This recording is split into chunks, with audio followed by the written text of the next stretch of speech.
Hello, hello. Live with Evil Money. Just tweeting that. And awesome. Okay, so hopefully it won't lag on me today. I don't know what's causing that. Maybe it's Diablo 3 itself. Not exactly sure. My name is Mac10 and I need to shave. Today's episode of Evil Money is brought to you by Mio Energy mixed with cranberry juice, which is actually quite good. And today on the agenda, I'm going to be talking a little bit about, or a lot about rather, patch 1.0.3, which is our latest patch that came out this week and really turned the economy upside down. It's pretty severe. Within that, I'm going to talk about skills, drop rates, crafting costs, a few theoretical things that could come about because of it, and also worth noting is the increased attack speed nerf. I talked about it a lot last week. Next is speculation, making money, how I've been making money, and it's almost not even worth playing the game, but I'll get to that. And then lastly, but not least, Legendaries are getting buffed when PvP is released. It's not that that's something that's gonna be a cause of this. It's actually they announced when the patch comes out that releases PvP, this patch will also buff Legendary gear. So that's sort of what we have on the agenda for today. So the first thing is patch 1.0.3 changes. The biggest thing about patch 1.0.3 is that it changed a lot of crafting costs. It actually made crafting costs drastically lower than they were before. I was crafting a legendary piece of chest gear that I was selling for about, well, before commodities came back up, it was 115k. When commodities were up, it was about 49, either 39 or 49k, depending on whether it was a good roll with that legendary.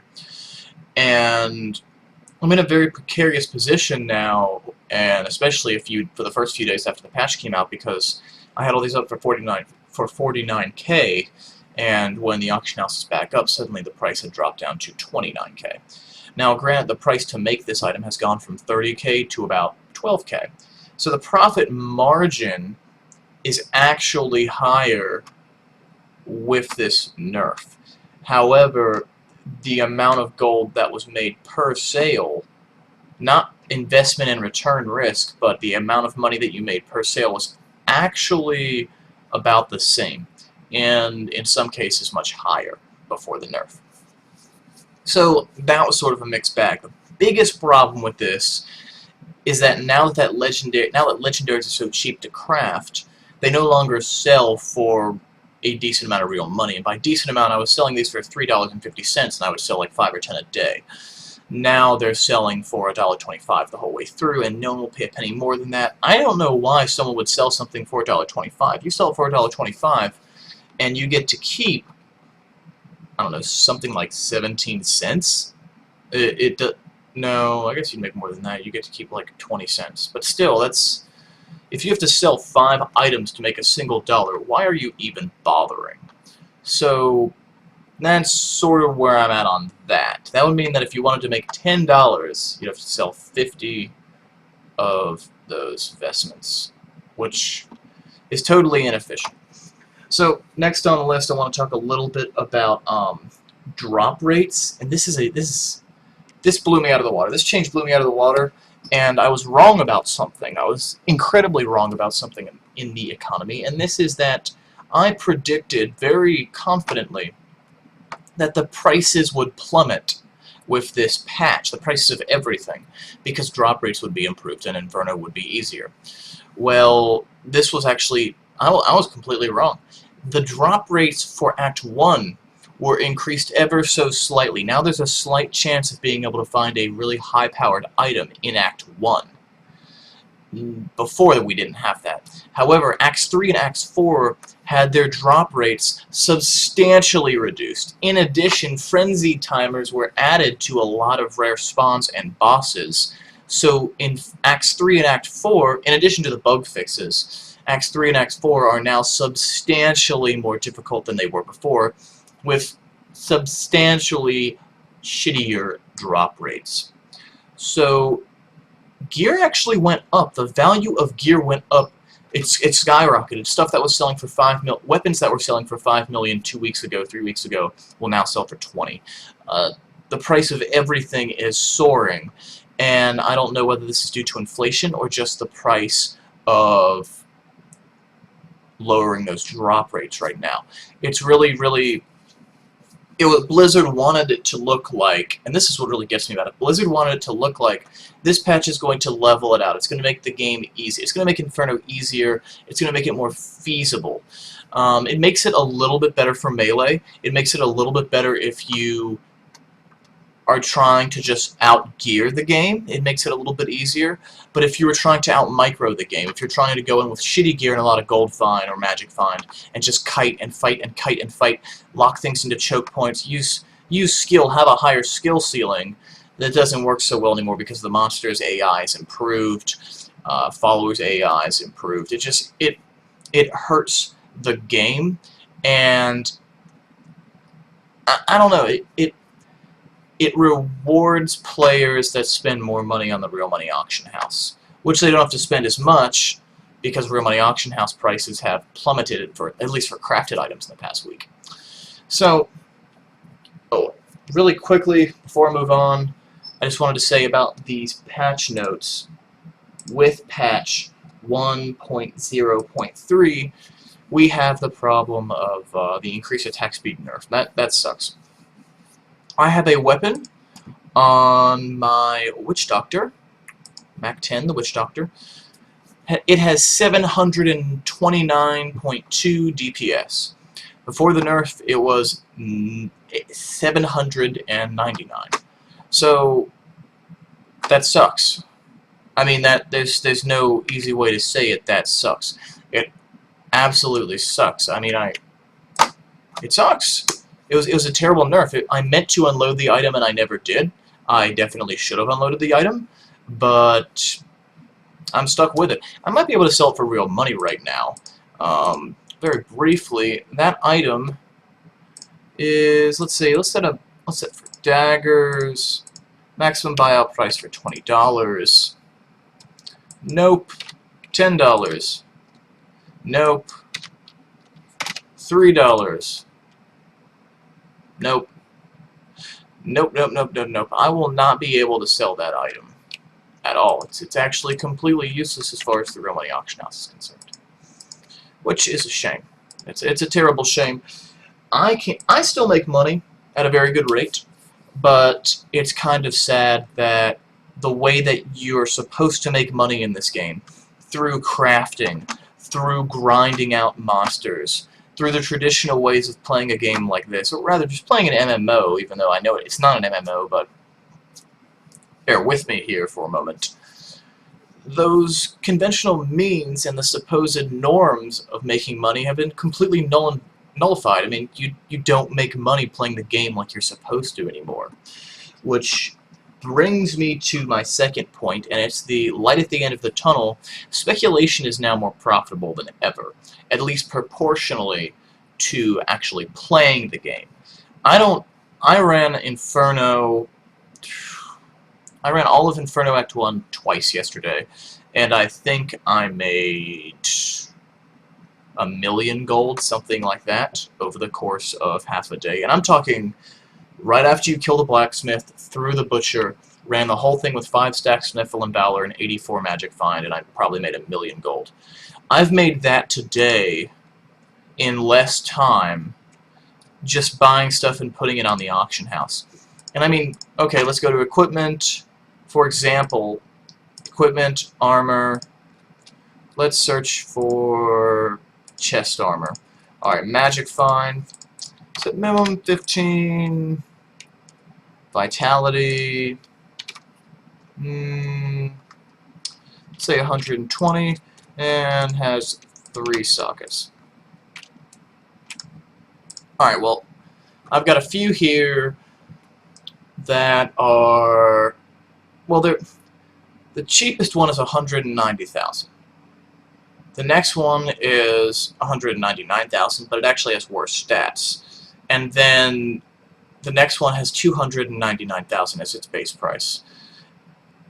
So I can take the first one that sells for 190,000 and sell it for 299,000, and I will state with confidence it will sell within a few hours because I'm not overpricing it. I'm not gouging the price of it.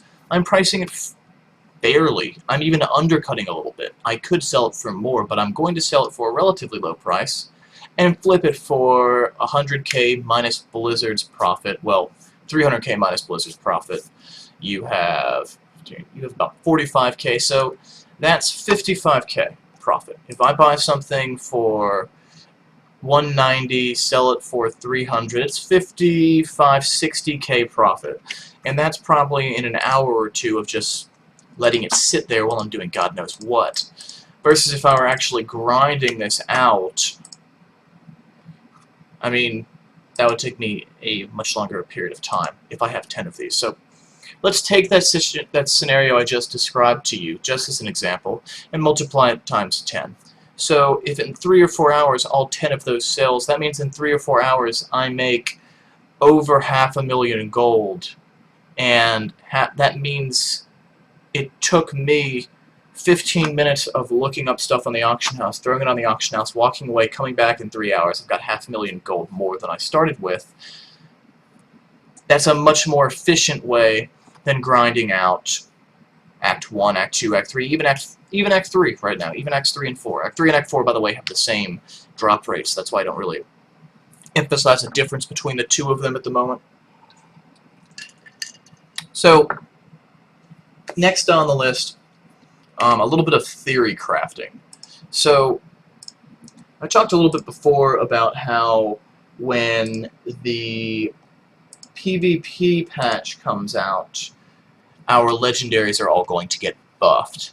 So, rather, new legendaries that are found and new legendaries that are crafted will be buffed after the release of the PvP patch. This is pretty cool, but it means if you own a legendary piece of gear, you want to get rid of that shit before the patch comes out.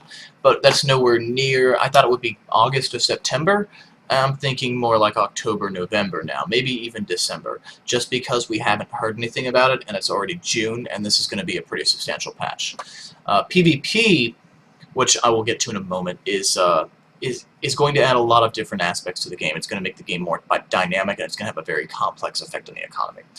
But first, I just wanted to briefly touch on legendaries getting buffed. I'm actually buying up the cheap, shitty legendary plans like Earth Shatter, Firebrand. I'm buying up those plans, and I'm putting them away in my stash, and I'm saving them because, well, one, in 5 months when it comes out, I can take those legendary plans, and I can use them and make incredible amounts of gold if those items are good. If those items aren't buffed to the point where they're better than most of the rares, then I can take that plan, take it back to the auction house, and still sell it for a profit. So that is a fairly long-term investment, and I'm just happy to have it. It's just sort of a little side project, just buying up high-level legendary plans. Let's see, right now, I believe I bought it for I believe I bought the Firebrand plan for 3 million earlier this week, and right now it's going for 2.1.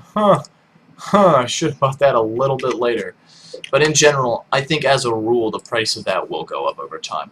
I think that if I'm thinking that long term and buying it, that by the time those legendaries are buffed, it will either be able to sell for a profit, or at least I'll get my money back. And if it doesn't, if those legendaries are buffed to the point where they're better than most of the rares, then I will be able to make a lot of gold, which is, or real money ideally. Ideally real money. I think it would be nice if we could make the String of Ears item. I don't think items that are already being used a lot will get buffed, but it would be pretty cool if the String of Ears was buffed as well, because then, I mean, that would be insane. I mean, I just can't imagine how much it would be worth. And it'd also be kind of cool if we could craft that item, but I don't think they will. In fact, I know they will not change that. Very quickly, I just wanted to go over the last segment of the show, which is the theory crafting around PvP. Now, Obviously, it will raise the skill ceiling of the game when PvP is released. It will make it so people have a reason to continue to sink time and money into the game. So that, in and of itself, will affect the economy. It will make prices continue to exist. It will leave the game. It will help keep the game's head above water. It will help people to feel like there's a purpose in buying that gear if they can use it against other people. And though the scene will gradually sink off eventually, I mean, we've already seen the numbers of people online go down drastically in the past month because a lot of people bought the game and were just like, let's be normal, that was a great story, bye-bye. But overall, we will see people cling to the game for long periods of time with PvP, because that suddenly means that your skill ceiling never levels off, because the skill ceiling is another person's skill. So, just food for thought, but the big thing is, I don't know how many people out there played World of Warcraft for any length of time, but if you did play World of Warcraft, you know that PvP is broken down into level brackets, at least in some forms. PvP is broken down into level brackets. Levels 10 through 19 plays against levels 10 through 19. 20 to 29 stuck in that group. So if you're level 29, sometimes you want to stay there just to play PvP mode. If you're level 19, sometimes you just want to stay there just so that you're at the highest level you can be at the peak of your game. So why does that affect us? Well, if we have this mode, then people will make what's called twinks. Twinks are when you take a level 19, a level 29, a level 39, something at the top of that lower level bracket, and you don't level them anymore, and you buy the best gear for that bracket. You keep an eye on that gear, and you buy the best possible gear for that bracket, because it's cheap compared to the tip-top tier of gear, and you go into these arenas, you go into these battlegrounds, and you just level players because you're so far beyond them, because you have a high-level character that gives you a load of gold income, or even real money income. You can then gear up that lower level character for a much lower price in order to just go decimate new players. It's a lot of fun. I've done it before in World of Warcraft in years past. But I think that if this happens, if they do put this into level-centric brackets, we will see something really, really, really, really, really cool arise. And this is a desire for reduced level requirement items. If they bracket off PvP in level groups, within a certain range of levels you play against these guys, if you're within a certain range of levels you play against these guys, if it's an automated system that brackets players out like that, then reduced level requirement items will suddenly be worth loads of money. They will be arguably some of the most expensive items in the game, which is kind of cool. It would give a lot of value to a market that hasn't really been explored yet. So I think as we learn more about PvP, as we learn more about what that's going to look like, what it's going to feel like, if it looks like it's going to be broken down in those little brackets, then I might just have a storage tab filled up with reduced level requirement 9 items all the way through, especially for the level 30 brackets and the level 40 brackets. I think you'd see some really, really, really interesting and dynamic combinations out of them. So that is today's episode of Evil Money. Today is June 23rd of 2012. It's been a joy and an honor to bring you this episode of Evil Money. Stay tuned. In about 10 minutes after this show's over, I'm going to start a gaming triathlon. I'm going to run all of Act 1 on Inferno with my monk. I'm then going to play 10 games of StarCraft 2, and then I'm going to play 10 games of Tribes Ascend, all live. So, thank you for watching. I'm now going to send this VOD over to YouTube, and I'll see you guys in about 10 minutes. Bye-bye.